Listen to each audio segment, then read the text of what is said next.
What's up, YouTube? So today I'm going to be showing you how to set up your own relaxing chamber. One of the first things you're going to need is an airtight jar. The next thing you're going to need is a roll of paper towels, just regular household paper towels. And you're going to need some specimens, like these guys.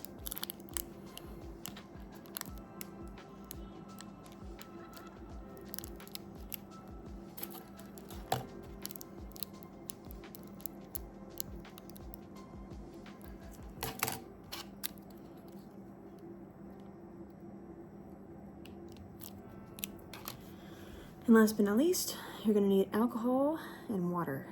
I'm going to give you guys all the tools to do it yourself at home. And yeah, let's get started. Bye. All right, first thing that we're going to do is we're going to take paper towels, we're going to fold them up, and then we're going to soak them in 2-part water and alcohol and kind of stuff them in the bottom of the jar. You're going to keep doing this again until you get a reasonable amount in there. You don't want them too damp and you don't want them too dry.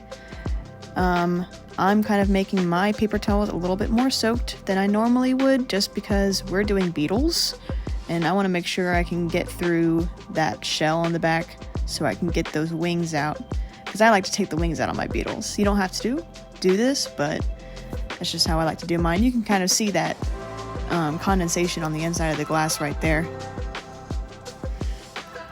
Now we're going to cut our beetles. So yeah, just cut them like this, or sometimes I use an X-Acto blade. You want to try your best not to clip any of the bug, of course.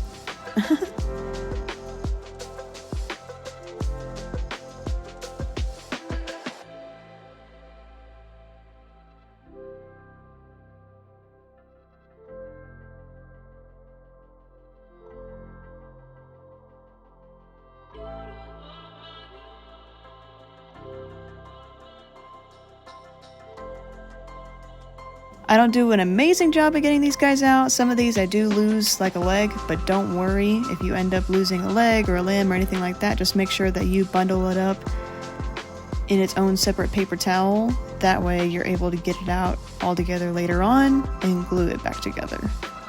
This beetle, for instance, I did end up losing a leg on. So like I said, I'm going to take a paper towel. I'm going to soak it up with 2-part alcohol and water, just like we've been doing.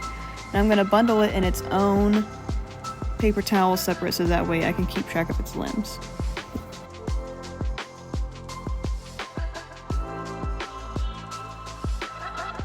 You just kind of want to tuck it in. Now your specimen doesn't have to have its own paper towel tucked in. If you see a little pocket or area that you could place one of your specimens in, by all means go ahead and do it.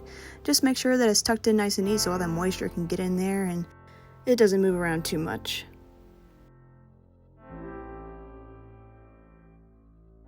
It's kind of like the episode of SpongeBob where he's tucking in the Krabby Patty with a piece of cheese. That's kind of what you want to do with your specimens. Yours doesn't have to look like mine. You can make your own way of doing it. You can use a Tupperware container. You can put it in the refrigerator. I never put my specimens in the refrigerator, but some people do.